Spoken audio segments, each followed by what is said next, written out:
Hello, everyone. Welcome to our next webinar, which is about making $1,000 per month using or with less than 1,000 visitors a month. I'm just going to wait here for a few more people to join. Unfortunately, there was some difficulty with our Facebook Live, so we are just trying to fix it. So give us a couple more minutes.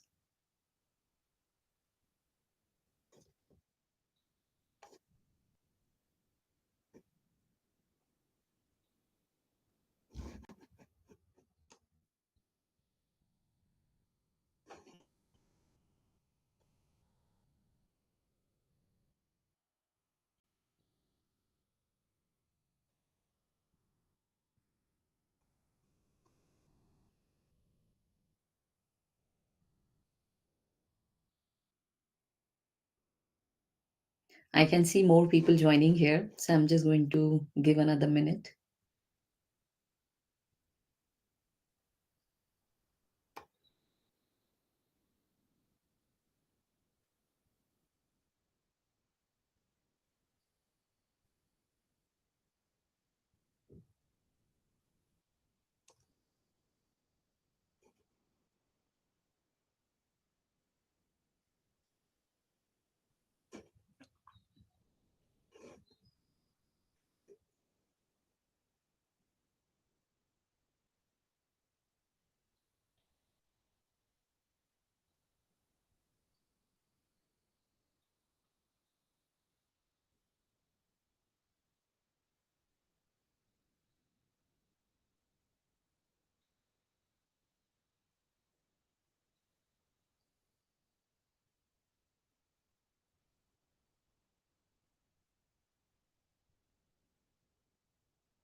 All right, let's get started.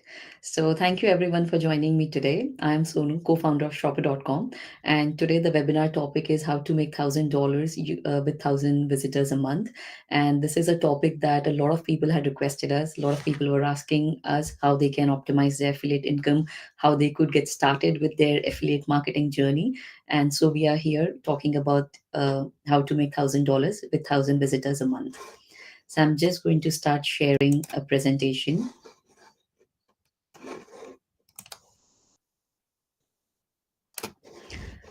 I hope everybody can see my screen.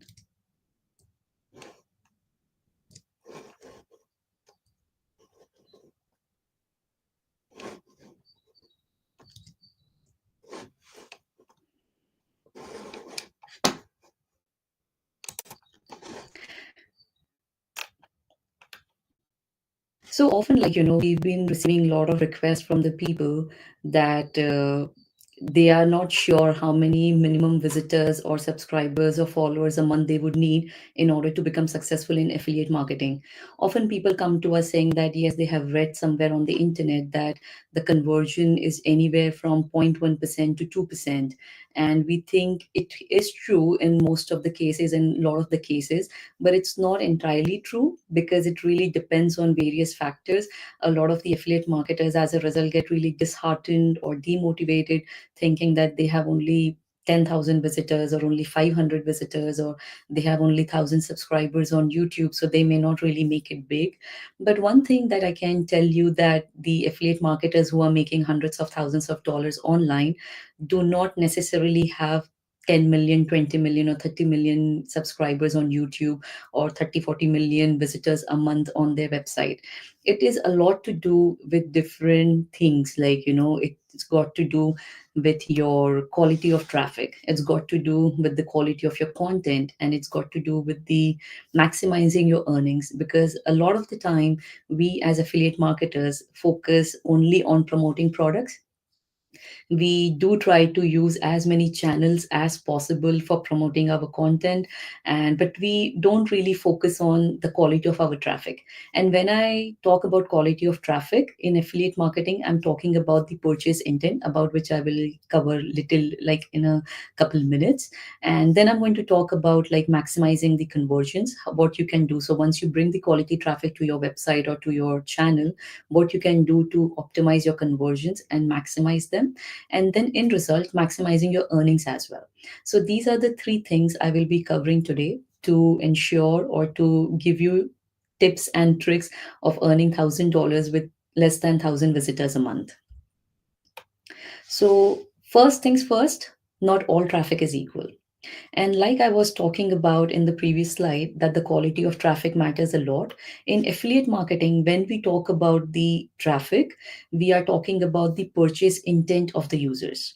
So we are really talking about, like, what the uh, intent, how high the purchase intent the user has when they come to your website or when they come to your channel.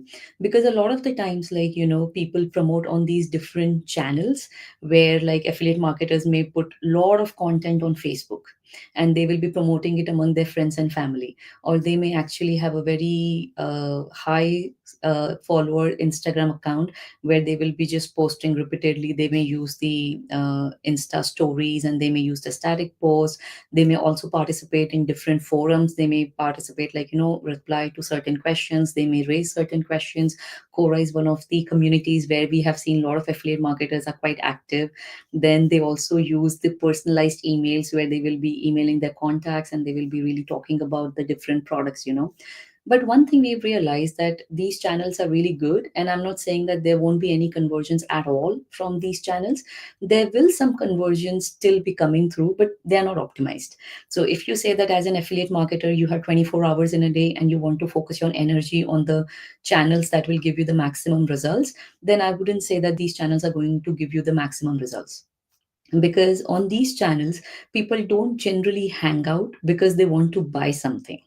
It is more like, research phase, or it is more like, so for example, on Facebook, people may be logging in to see what their friends are up to, what their families are up to, or they may also want to update about themselves. This is not really the place where somebody would be logging in that, hey, I want to buy something, let me go and log in onto Facebook and see what people are talking about.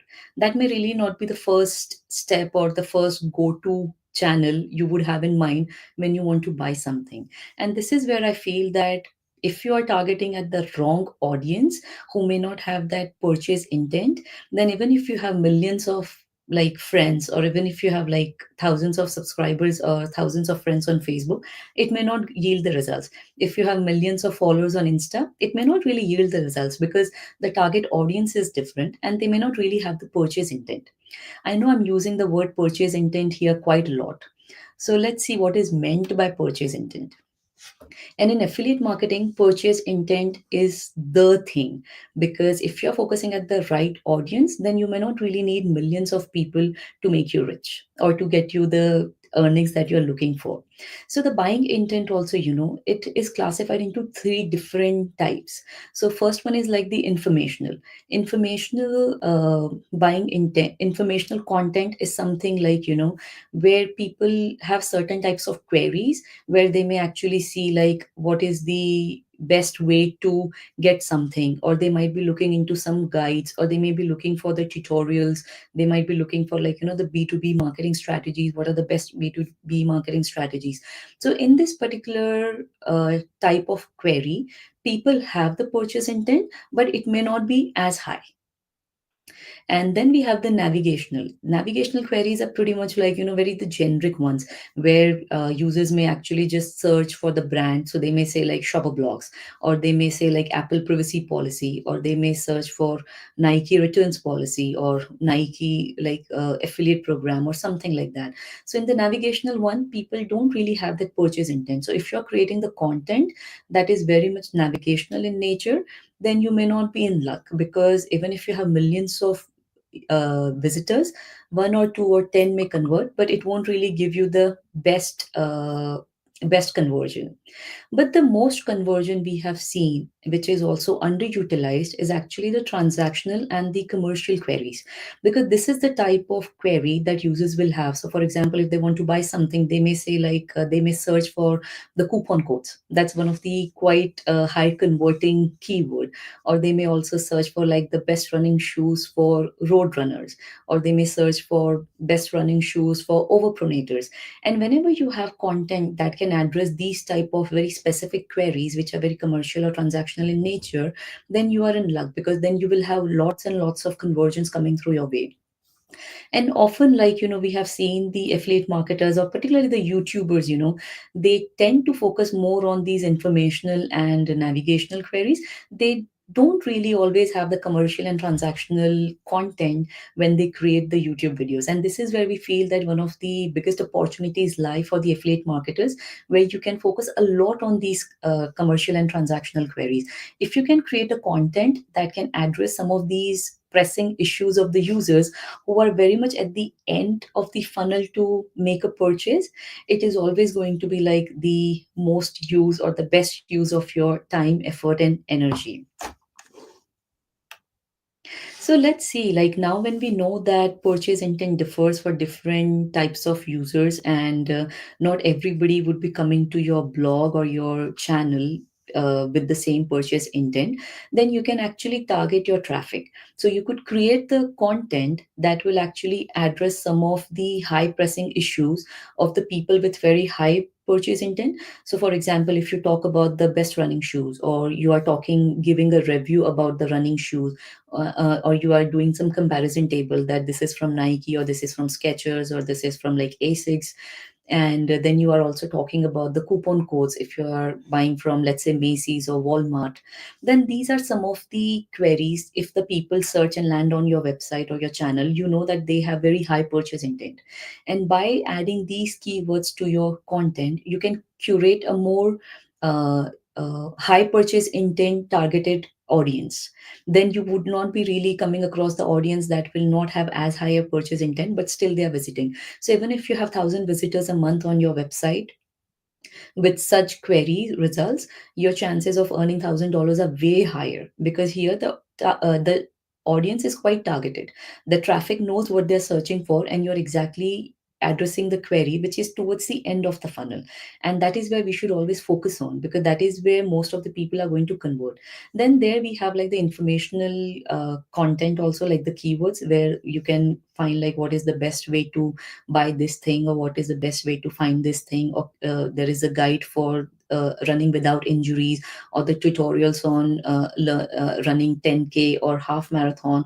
So you could actually combine your transactional content with your informational content as well, because if you think that not always you're able to focus just on the transactional, because you want to give some more value add to the users even before they have made up their mind that they want to buy X, Y, or Z things, then you can definitely combine the informative queries with the transactional queries.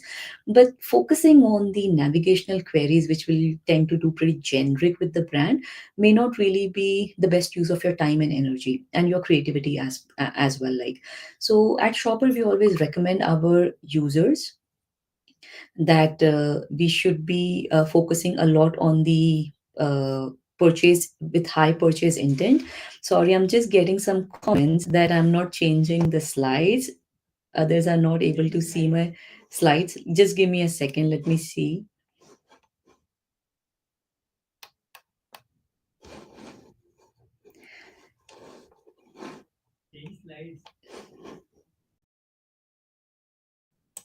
Are you able to see my slides? Can I ask people to put in the comments? If you are able to see my slide, can you please put a thumbs up?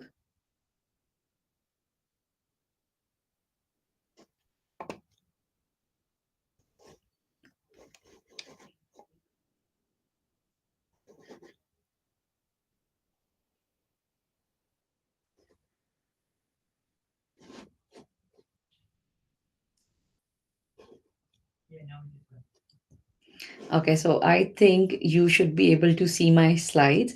If not, then please let me know. Okay, so coming back to my point about the purchase intent, please curate the content and create the content that is targeted at the audience with the high purchase intent. And some of the keywords that you can include in your content will be about best or top products, or how to buy something, or buy now, or something to do download or order, coupon discounts, comparison, because comparison is one of the good ways of making people buy immediately, and that is something you could potentially focus on when you talk about the purchase intent.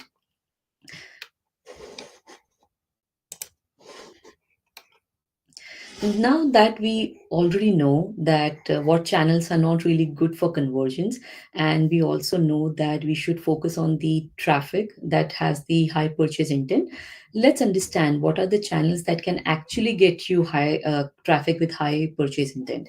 Because this is one of the important things that oftentimes we are spending our time and energy on to places that may not yield us the best results. So in our experience, we have seen like lots and lots of creators putting content on different channels. And one of the things they feel that the more channels they are part of and they are engaging with the audience, that's the only way to win. But we don't think that's really necessarily the case, because we feel that you should always focus on two or at max three channels, because diluting yourself or spreading yourself too thinly is not really a good idea in affiliate marketing. You should always have your focus and your core channel. So one thing we recommend is to always go with the website, because website is something that you have full control over. You can also have different monetization options if it is your own website. But in recent past, we have seen that there were a lot of different social channels where people were not able to use it as freely and as much as they wanted to. They didn't have as much control. Some of the channels were banned in some of the countries. So whatever content users created on those channels got totally lost. And this is where we say that having a website as a primary or as a backup is the best thing to do, because you can control it. You can decide what sort of monetizations you want. And what happens with website, like, it gives you a lot of freedom, because you can actually decide what sort of content you want to create. And you can, when you put it there, the people who are coming there actually have that real interest in purchasing something from there. And then we've also seen a lot of success coming from the long form videos, particularly from the YouTube, because that is one way where you can actually give value to your audience. You can talk about different products, you can talk about different services, you can actually, like, give them the real feel of the product. You can even show them how you can use it, or if it's about a service, you can show like the dashboard and different things. So people can actually get the look and feel of the product even before they have bought. And that is also one way, because sometimes when you're not sure what you want to buy, which product you want to buy, you always look for the reviews. And YouTube is one of the best or the most converting channels for the affiliate marketers, because that is where you get a lot of conversions. People are coming to your channel because they are interested in the content you are promoting and the products you talk about.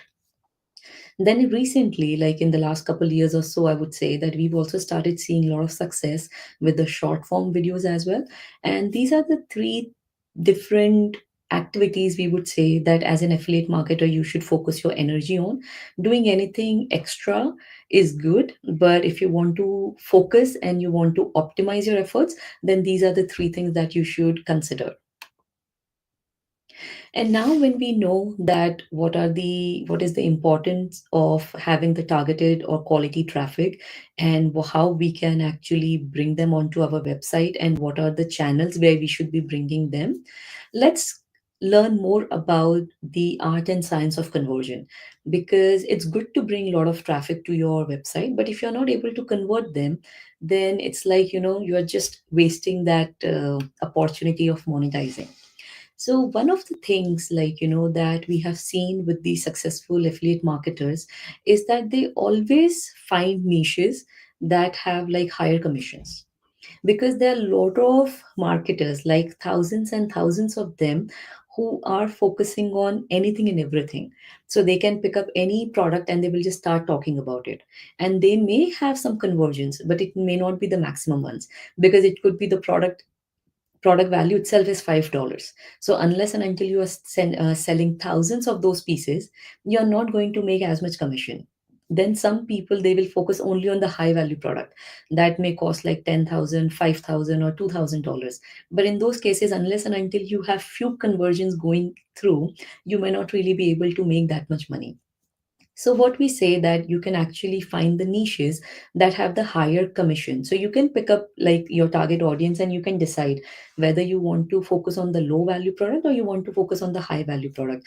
And one thing we have observed that these five niches, like, it's about the digital marketing or blogging and making money online, personal finance, health and fitness, personal development and self-care.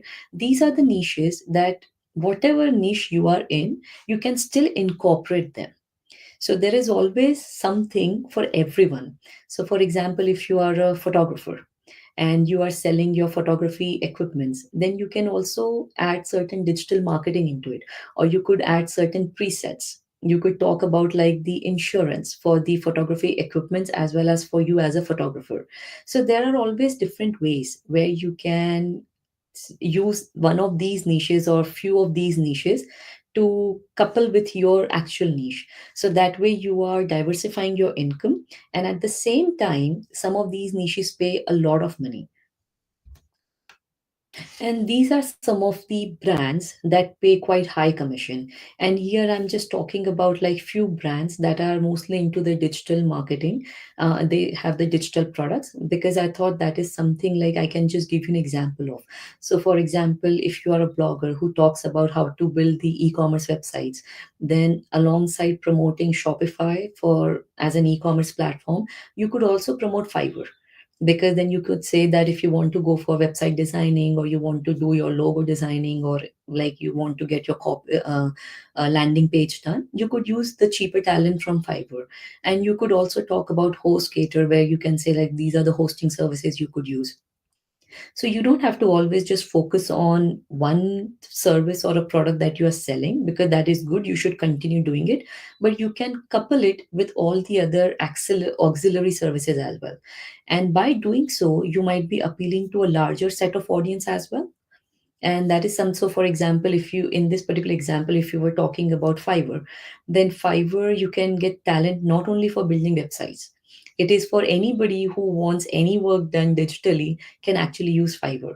Or for HostGator, like it's not only people who are building the e-commerce websites who need hosting. It is like everybody who wants a website needs hosting. And that is how you could actually try to target other niches as well, by focusing on your niche but offering auxiliary services. And this is one of the smartest ways that we have actually come up with, we have observed, where affiliate marketers typically combine their physical products and the digital products. So, for example, in case of the photography, if you're a photographer, then you could definitely sell all these physical photography equipments. But alongside, you could also sell the presets, because that is one of the ways where the photographers can make a lot of money by selling their presets. You could also talk about some of the tutorials that can actually help you get onto your photography journey. You could also talk about some of the ebooks that can help you learn more about photography. So here what we try to say that you may be into one type of product, let's say physical products, but there are always ways in which you can expand your horizon, or you can reach out to wider audience. And that is something you should always focus on, rather than just focusing on one product. You should think what else you can sell alongside that product, because by selling the ebooks and online classes and like the presets, there will be a lot of people you could potentially reach out to, and from the same people you can make more money. And this is how you can optimize your conversions, because when you're a photographer and you're only talking about the physical products, some other people may be interested in presets and they won't really visit your site, or they may not really have that good experience. But if you're covering all aspects of photography, whether it's about the insurance, it's about the presets, it's about the tutorials, ebooks, or the physical equipments, then there is something for everyone who's visiting your site. And it is all in your niche, so you're not really going out of your niche where it is totally irrelevant to the actual niche, but these are the other services or products that you could offer alongside the main product. And that is how one should be thinking, like, when we want to maximize our earnings or we want to maximize our conversions, what all things we can include and incorporate into our offerings. And this is like, one time commission versus recurring commissions is something that we often try to tell our users as well, that what they should be focusing on. Because oftentimes we have observed that people are more keen on getting that immediate gratification or like that quick bucks. So versus that recurring thing. So if you look into the maths here, so if you, let's say you are promoting a TV, and you get like paid 5% and you sold something for $300, your commission is like $15 per sale. But if you focus on the recurring commission that a lot of the softwares and the SaaS businesses would be offering, it is like, it's the income that you earn over a period of time until the lifetime of the customer. So for example, in our case, we have the referral program where we pay 30% of the customer's life. So for example, on our monthly plan, it's $30 a month, so you tend to earn like $10, and for every year then you earn $120. So you converted a customer only once, but because of the recurring income you earn $120. And if you're able to make 10 such sales, then every year you are earning $1,200.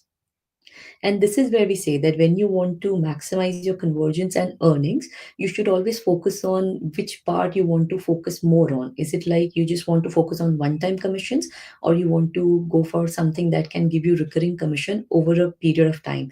Because what happens with recurring commission and one time commission for that matter, once you are going to put in efforts for converting that customer, whether it's for one time or recurring. But in recurring, you tend to earn money for a longer duration, even when you're not doing something. So you had to put in effort once, and then it keeps giving you results for like years and years.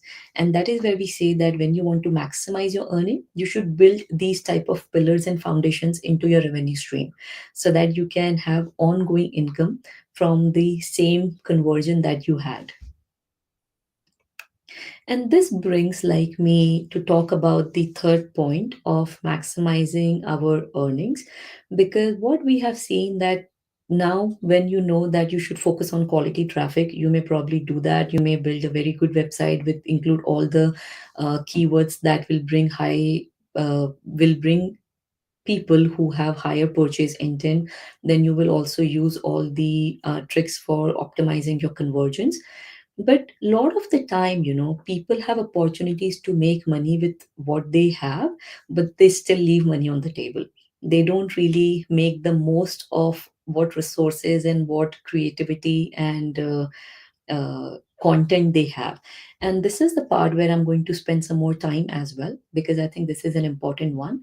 And here I want to give you few tips, like, so one of the things that we have seen, which is totally underutilized, is that affiliate marketers always go for just one type of product.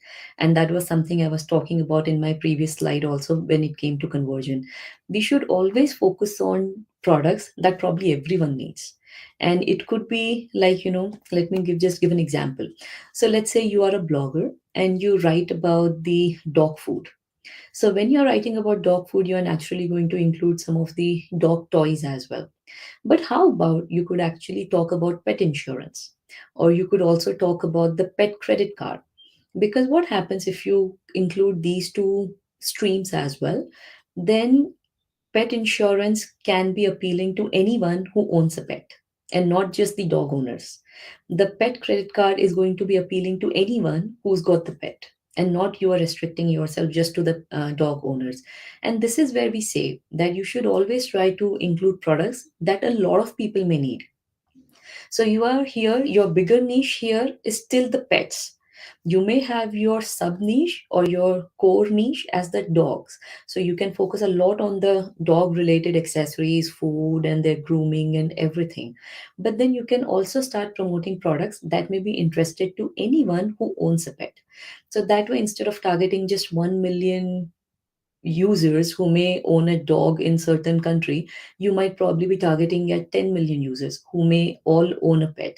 And this is where we say that always try to focus on things that you have your niche, but try to include other services and products that a lot of other people in the bigger niche might need. And this way you can actually increase a lot of your earnings, and every dollar counts. Because if you think like this, 1111 stream you add and every stream gives you like $50, then in no time you may have 500 or $600 from different streams. And that brings me to the next point of adding more streams of income. So, when I talk about streams of income, I know a lot of the creators are already working. So, they are working on the affiliate marketing. They're also working directly with the brands for doing the sponsored content. They might also be charging their audience for having one on one consultation. They might be charging some subscription to give the behind the scenes sneak peek and stuff like that. But in my webinar, I'm going to focus only on the affiliate income. and how we can actually introduce more streams of income within the affiliate income only. So one thing, like I was saying in my previous slide, is that always try to have different streams of income. So for example, in case of a photographer, you may have the photography physical products as one stream of income. You may have tutorials as the another stream of income. You may have presets as the third stream of income. You may have online courses as the fourth. You may have ebooks as the fifth. And you can actually try to diversify yourself so that everyone who's passionate about a hobby or who wants to become a professional in some sort of services can actually make use of it. You can also talk about the insurance, because you might need some insurance for the photography equipments and even as a photographer. So it's always good to have different streams of income rather than focusing just on one thing. And one thing, like, I cannot tell you how much affiliate marketers lose out on by promoting product from just one brand.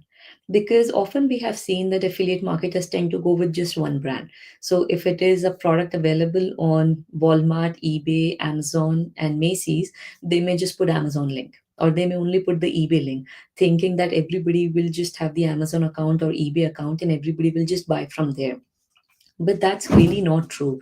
Yes, most of the people have Amazon account, and it could also be that for the sake of convenience or the simplicity, they may even buy from Amazon.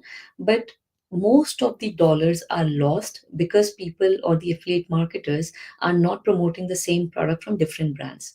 So for example, like, there is a product that you want to buy and it's available on Walmart and Amazon. There is a chance that some people may feel that, okay, Amazon hasn't paid enough taxes, so I don't want to deal with that brand. And they may just want to buy from Walmart. But because you haven't put that link from Walmart, you lose out on that commission. It could also be that Amazon is selling it at a higher price than Walmart. So they may still want to buy from Walmart, but you don't have that link there. It could also be like, that they don't have an account with Walmart and they only have the account with, let's say, Newegg or eBay.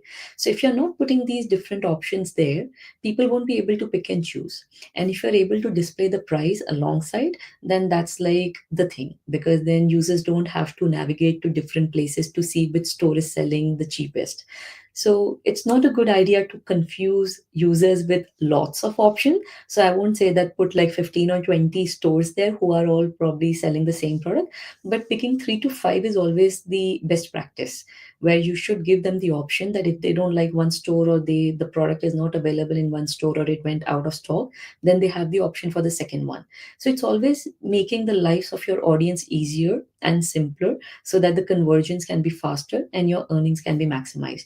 And what also happens, like, in affiliate marketing, every time they click on a website, your cookie gets set. So if hypothetically the user actually went and checked every single website, Newegg, eBay, and Walmart, then every website your cookie got set. So if they buy anything, any other product also from those websites, you earn commission for that.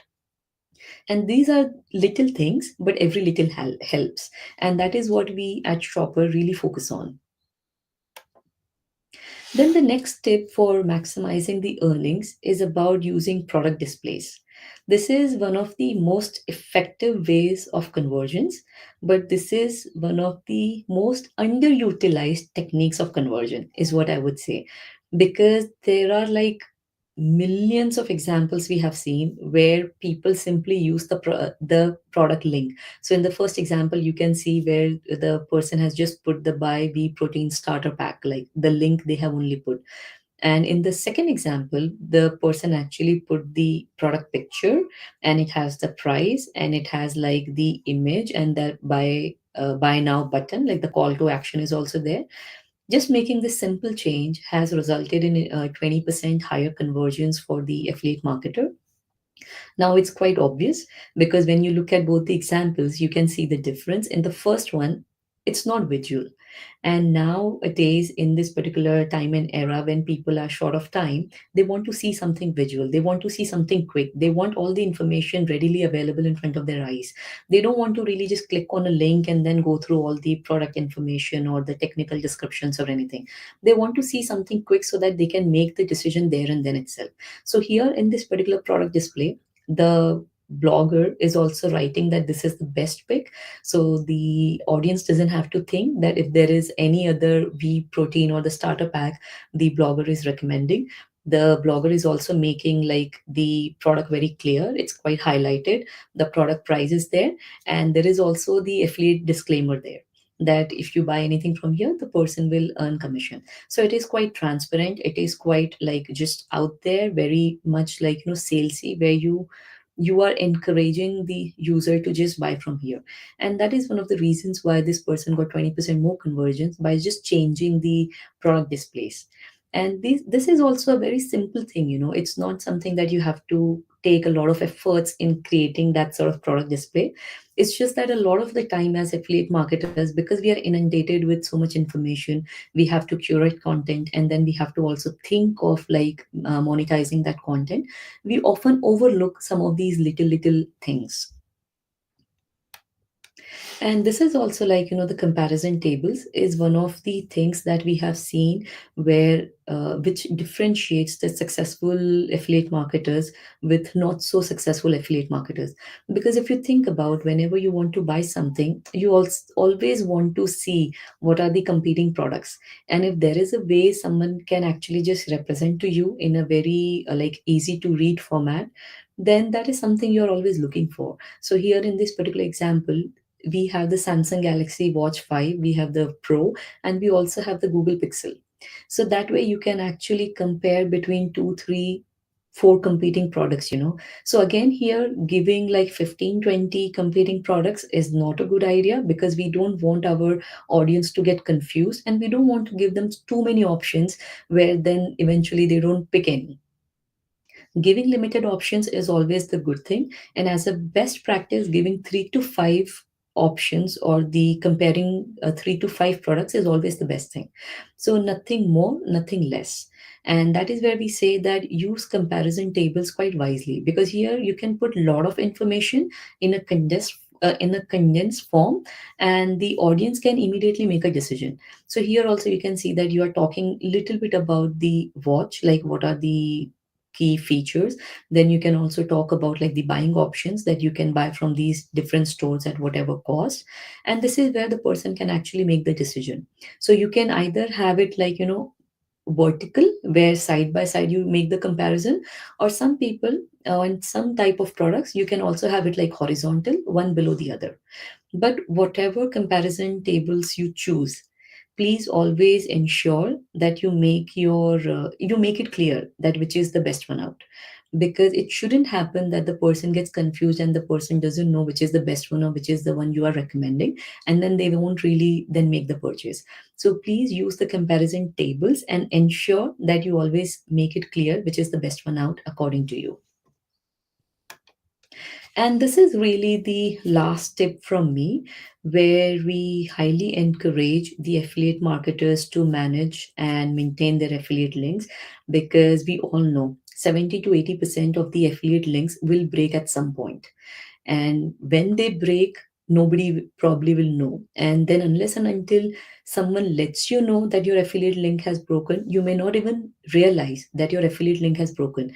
And because of that, we have seen thousands and thousands of dollars in lost revenue.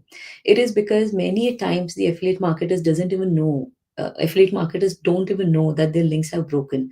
And even if someone comes and tells them that, hey, your particular link is broken, then they don't remember the number of places they would have put that particular link on. So it could be that they have put the link on YouTube, but it could be spread across 20 videos. Then for them to go and find out each and every video and replace the link is not something every affiliate marketer will have the flexibility of the time and energy and the resources, like. And sometimes it may not be just one channel, it could be your blogs, it could be different messages, it could be different forums, it could be different like social channels that you would have put the link on. So it's always a good idea to manage and maintain all your links from one place. So that way, when you are managing it from one place, you can actually change the link on the back end. So you don't have to really think about changing it to the distributed channel, whether you post it on YouTube or your emails or WhatsApp or wherever, because once you change from the backend, everywhere the link will be updated. And secondly, always work with a provider that can instantly let you know that the link has broken, because that way you will not really lose out on revenue. And this is one of the biggest revenue leaks we have seen over the years working with the creators. And that is one of the reason why in Shopper also we offer this as a feature, because we know once people fix their revenue leaks, at least that much revenue is not going out and they are not missing out on this. And this is where we say that always manage and maintain your links from one place. So this was it really from my side, where we wanted to share the tips and tricks of earning $1,000 with 1,000 visitors a month. If you have any questions, I will be really happy to take it.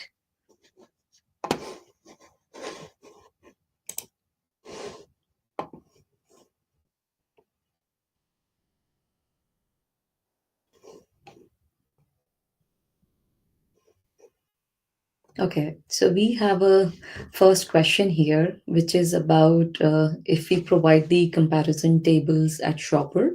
So that's a good question.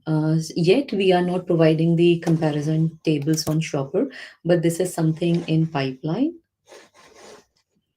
So very soon we will be giving our users the option to create these comparison tables using our WordPress plugin.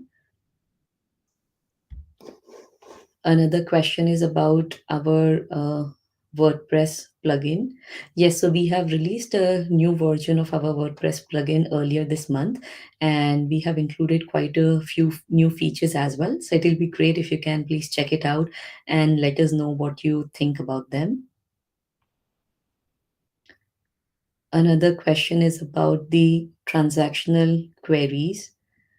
Okay. So yes, so one of the things, like, if you want to incorporate the transactional key query keywords into your content, always try to give the direct and crisp information to the users. Because sometimes what happens whenever somebody is looking for, like, how they can pay for Amazon Prime, or they are asking for will they get 2 years insurance or warranty on this particular product when they buy, they're not really looking for any vague answers, and they're not really looking for long paragraphs, because they are in a hurry and they want to make that purchase, and they are at that last leg where they don't want to spend a lot of time reading theories and theories and theories. All they want is to reach to the direct content. So whenever you are curating content around your transactional queries, try to be as clear, crisp, and precise as possible. Because at that point, your audience would be in real hurry because they would want to make that purchase. So if you try to keep them hanging by talking a lot of things, writing a lot of rosy things, it may not really work. So when you create the content, it depends, like, what sort of language you use and how many words you use. So there is no word limit as such, like, as to whenever you are curating content regarding the transactional queries, how many words per answer should be. Like, there is no word limit to it, but always try to keep it succinct. So anything that you can respond between 50 to 100 words is always the best thing, because that way you get enough time or enough space to respond to the query. At the same time, it may give enough information. There is another question about when will Shopper give an option to give links for different stores. That's a very good question again, and that is something we are working on, because this is one thing we have also observed in our journey, where creators are losing out on thousands of dollars by not promoting products from different brands. And this is something we would definitely be incorporating into our next version. So the WordPress plugin you can download from the WordPress, but I will also put a link here.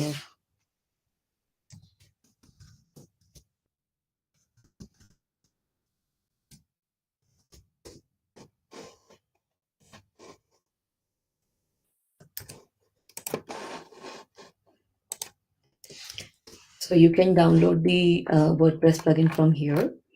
And there's another question about the themes, custom themes.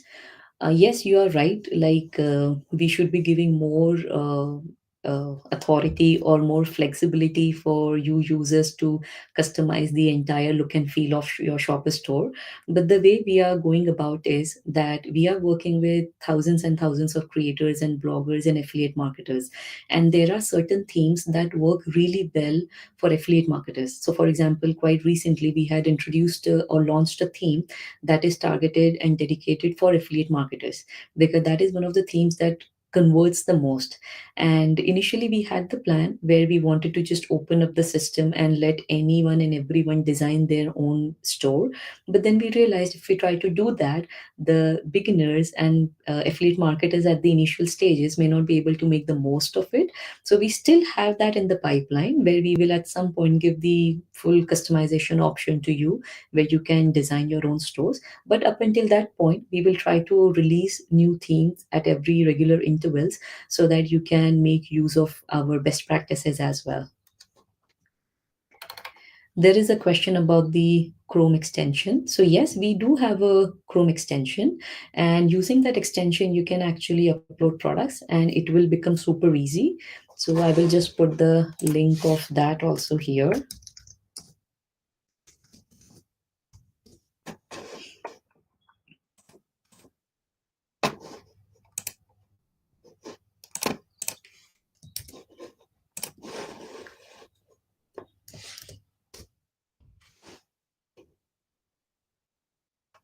So I have just added the link here to the Chrome extension.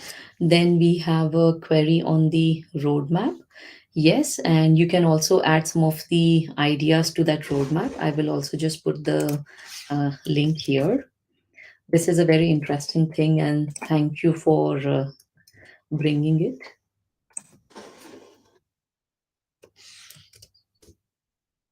So here from this particular link, you can actually see all the updates and all the requests that people have requested. And if there is something that you are also interested in, please put a thumbs up there. Or if there is something that you would want to see, but we don't have it in our roadmap or we don't have it in our features, then please add it there. And once you put your email there, whenever there is any change or there is an update to that particular entry, you will get notified of it. There is a question about our any marketing offers. So at the moment, no, we don't have any marketing offers or any lifetime deals going on for Shopper, because that is not something we are considering at this point. But please leave your details with me. You can actually reach out to me at shopper@sonu.com, or you can reach out to our support. And if there is any marketing deals or any offers ongoing, we will definitely let you have them. There is a question about having multiple accounts in Shopper, managing different stores. Yes, so you can actually use multiple. So you can have different stores under one account. So you can manage like 4, 5, 6, 20, 100, whatever different stores you want under one master account. And from your login, you would be able to navigate through each and every account. There is another question about using Shopper URL shorteners with Shopper. Yes, you can actually use the URL shorteners with the Shopper links as well. There is no restriction on that. Then there is a question about the AppSumo affiliate terms. Yes, there is a conversation going on with AppSumo. Like you all know, AppSumo has made certain changes to their existing affiliate program, and our affiliate team is in touch with them. So if there is any update or any changes to it, we will let everybody in the community know. And there is a question about putting the uh, merchants we have. Yes, I can actually put that link as well.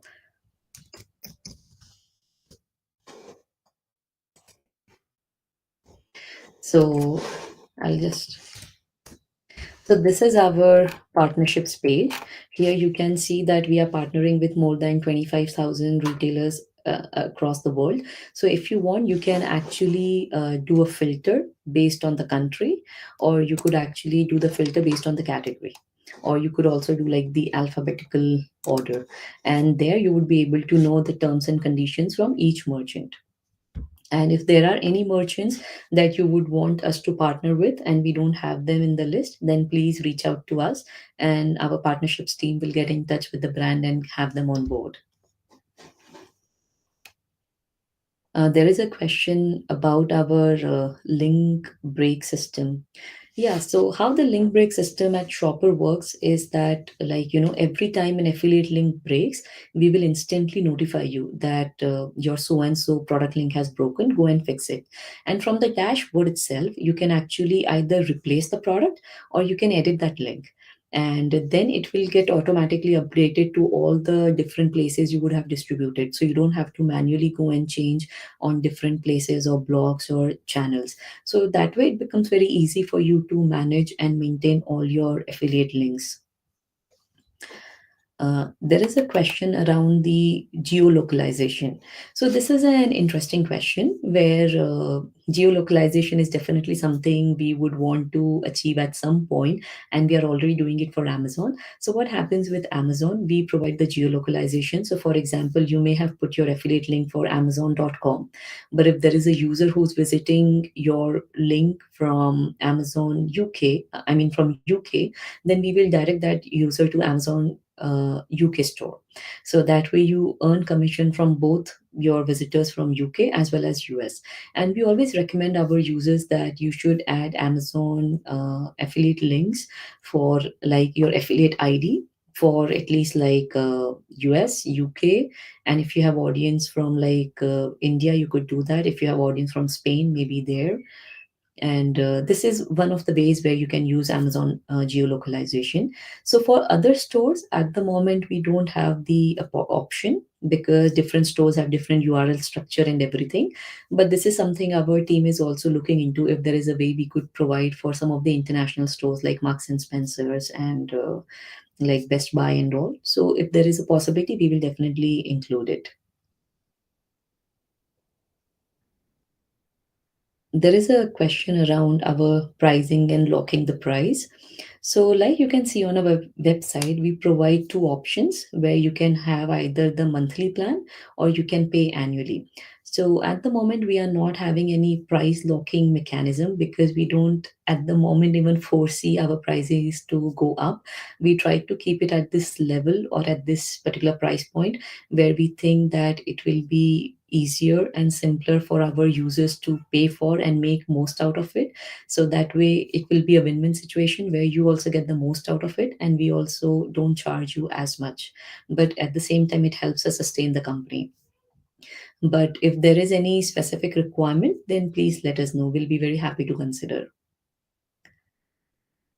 Then there is a question about us working with the agencies. Yes, that is a interesting one. We do work with agencies because there are a lot of these talent managers and the talent agencies that would be managing hundreds of creators, and we do work with them directly.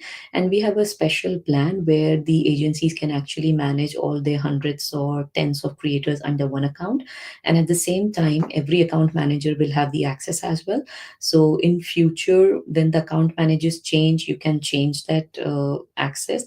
And at the same time, if the creator parts way with your agency, then also you would be able to let the creator take the store with them, and it will not really be any hassle. It's pretty straightforward and it's easy, like, because that is what the architecture we created had kept the agencies in mind as well.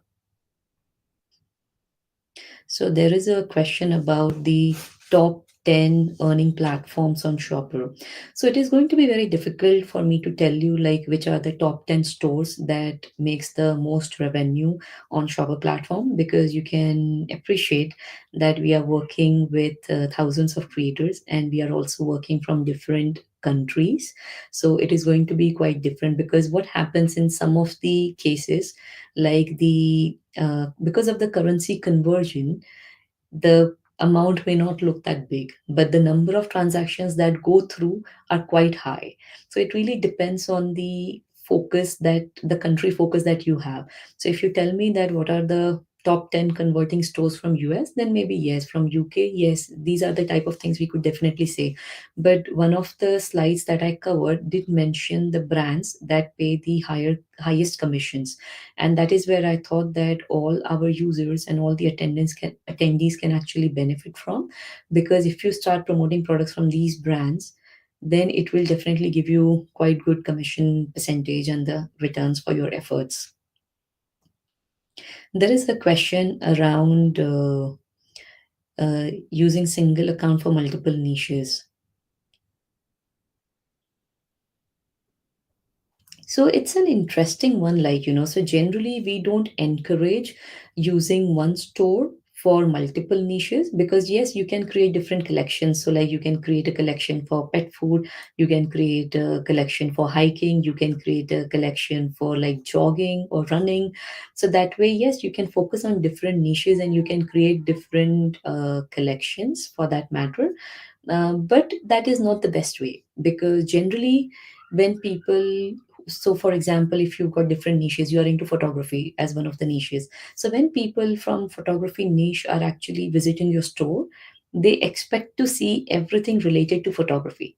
So if in that you start talking about the pet food, or you start talking about some of the personal finance things, or something that's not related to them, it can really put them off. So always a good idea is to have multiple stores. You can manage all of them under one account, but not really one store with multiple niches. And that is where I feel that it is going to give you the best results. And there is a question about showing more stats per brand that we tie up with.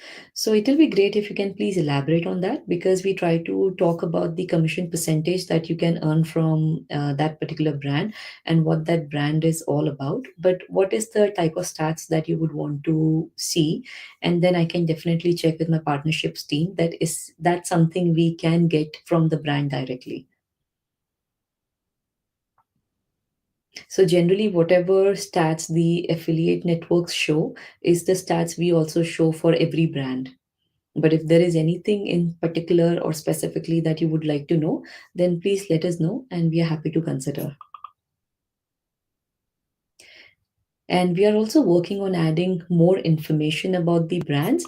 So it will be going live next week. So if you have any specific request, please let us know. There is a question around the use case. If a photographer can use, yes, it is like, yeah. So, like in my webinar today, I did cover this particular use case of a photographer. So, yes, if you are a photographer based in Canada, you can definitely use it. And we do work with quite a few Canadian stores as well. So, you could filter out on Canada as a country and you can see, like, the stores we work with. If there is any store that you would want to work with and we don't have in our list, please let us know. Okay, so you would want to see the CTR and the conversion rates from the merchants, then yes, definitely I will pass this on to my team, but I think they're working on that, because this is the information that is available, then we will definitely be interested in adding it, because that will give you more information and more insights into the brands that you would be working with.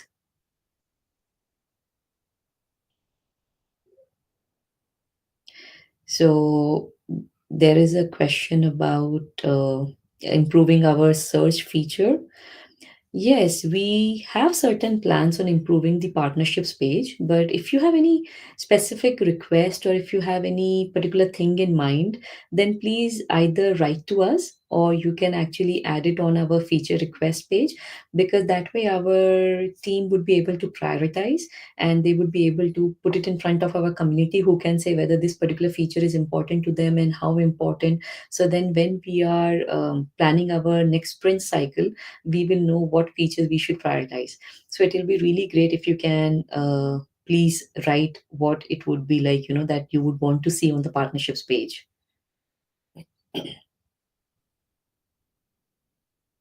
Okay, so if there are stats available on the partners elsewhere, then yes, definitely we would also want to enhance our partnerships page, and we would try to include as much information and stats about the merchants as possible. So one of the versions is going to go live next week. So it'll be great if you can please have a look at the partnerships page next week as well, and then give us your feedback. So maybe I would say like towards the end of next week, maybe Thursday or Friday, because and then if you can give us the feedback, what you think about it, it'll be great. And you can either reach out to support, which is support@shopper.com, or you can reach out to me directly. It is sonu@shopper.com.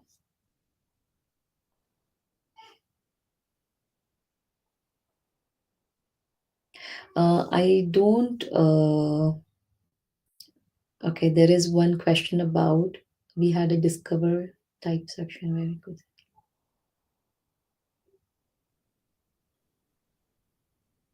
Okay, so yeah, okay, so there is this particular query where early on in Shopper we used to have these. So it is still there, like it is like the free store where you could actually have shopper subdomain store. So it could be like shopper.com/sonu, and that can be your subdomain and your store. So that option is still there where people can still come and create a free account on Shopper. The only drawback there, or the couple drawbacks, because of which a lot of people are not really using that free thing. One is because they don't get the custom domain in that. So if you're looking for a personalized, customized domain, then you may not really get in that. And the second thing is the commission that we charge in the free plan. So if you are in a paid plan, then we charge like 10% commission and you keep 90%. But in the free plan, your take home commission is 85%. So this is where some of the seasoned affiliate partners or the affiliate marketers actually go for the paid plan.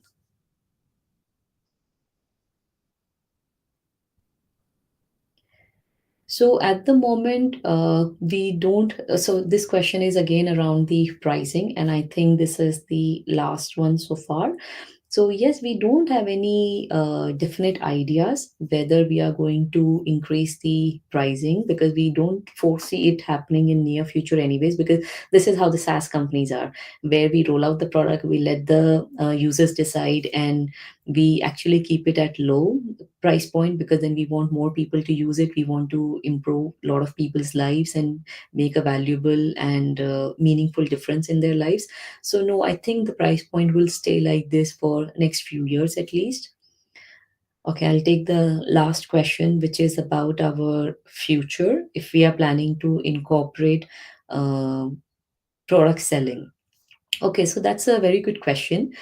So at the moment, yes, we are allowing people to sell or promote products from other brands. But yes, in future, we would be adding the functionality where we may allow our users to sell their own products and merchandise. Because the way we think of Shopper is that it should be like one place where creators or the affiliate marketers can get all their needs met.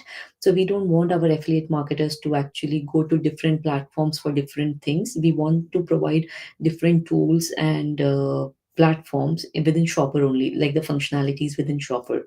And yes, there is a possibility. So the last question is about us partnering with third-party service providers. So yes, there is a possibility. There are a few tools that we are considering that we can list on our marketplace, and then you could actually go and buy them, or you could like work with them. So yes, we would be opening Shopper to third parties as well, because we feel that collaboratively we can provide something better to our community and to our customers, and that is something we are open to. So if you have any suggestions that the tool or the platform we should be partnering with, please let us know. So I think these are the questions we had so far. If there is something that I haven't addressed or I didn't get a chance to address, then please write to me, and it would be great to stay in touch with you. There is a last question from Peter, and I'll just respond. So if I add a product from one of those stores you support, does the link automatically get converted to an affiliate link through your platform? And I get affiliate commission minus your 10% commission. Yes, absolutely. That's correct, Peter. And if you choose to use your custom link, then we don't even charge anything. So you keep 100% of your commission. So at the moment, there are no commissions that are stuck in the bank meltdowns because I know what's happened to the SVB. So far, no, nothing has affected us, fortunately. And we are keeping our fingers crossed for the future economic certainty as well. But we are in UK and so far it looks quite safe. So thank you everyone for joining me today. It was really great to have you all there. And in case of any questions, please feel free to reach out to me. It is sonu@shopper.com. I will just type my email address here. And feel free to join our Facebook community as well. We would really like to stay in touch with you all. Thank you very much for your participation today. Take care. And we will have another webinar in a couple months' time. And so please stay tuned. Thank you. Take care. Bye bye.